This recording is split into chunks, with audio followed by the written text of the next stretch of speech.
UPPL আৰু বিজেপিৰ মিত্ৰতা দুটা ৰাজনৈতিক দলৰ মিত্ৰতা নহয়। বিটিআৰৰ শান্তি, সমৃদ্ধি আৰু প্ৰগতিৰ বাবে হোৱা মিত্ৰতা।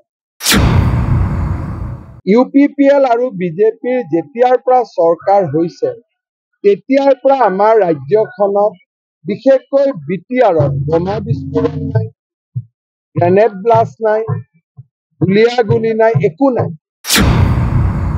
এতিয়া মানুহে বন্দুকেদি ভোট নোখোজে, হাতজোৰ কৰি ভোট খোজে মানুহৰ পৰা। ইউপিপিএল আৰু বিজেপিৰ মিত্ৰতা দুটা ৰাজনৈতিক দলৰ মিত্ৰতা নহয়। বিটিআৰৰ শান্তি, সমৃদ্ধি আৰু প্ৰগতিৰ বাবে হোৱা মিত্ৰতা। ইউপিপিএল আৰু বিজেপিৰ যেতিয়াৰ পৰা চৰকাৰ হৈছে, তেতিয়াৰ পৰা আমাৰ ৰাজ্যখনত বিশেষকৈ বিটিআৰত বোমা বিস্ফোৰণ নাই, গ্ৰেনেড ব্লাষ্ট নাই, গুলিয়াগুলি নাই, একো নাই। এতিয়া মানুহে বন্দুকেদি ভোট নোখোজে, হাতজোৰ কৰি ভোট খোজে মানুহৰ পৰা। এই পৰিৱৰ্তনটো স্থায়ী কৰিব লাগে।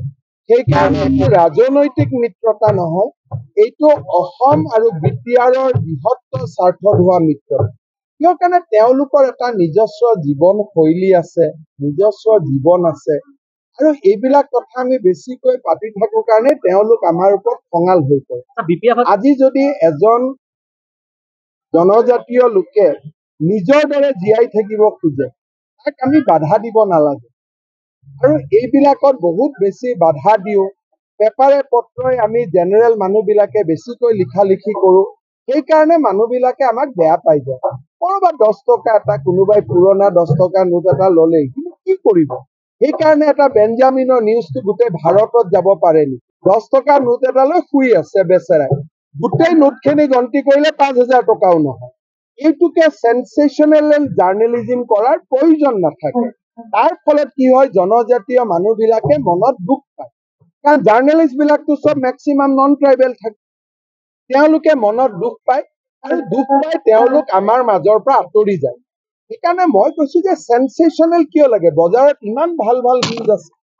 থাৰ্ড ফেজ ইলেকশ্যনত মাইনৰিটি ভোটটো কিমান ডাঙৰ থাকে আৰু বহুত মাইনৰিটি মানুহ আহি আছে। অসমত এতিয়া মাইনৰিটি মেজৰিটি বুলি নাই, মানুহে মানুহ বুলি ভোট দি আছে, মহিলাই মহিলা বুলি ভোট দি আছে, পুৰুষ পুৰুষ বুলি ভোট দি আছে। Join BSc Nursing and GNM at St. Martha Institute of Nursing, Guwahati under SM Group of Institutions.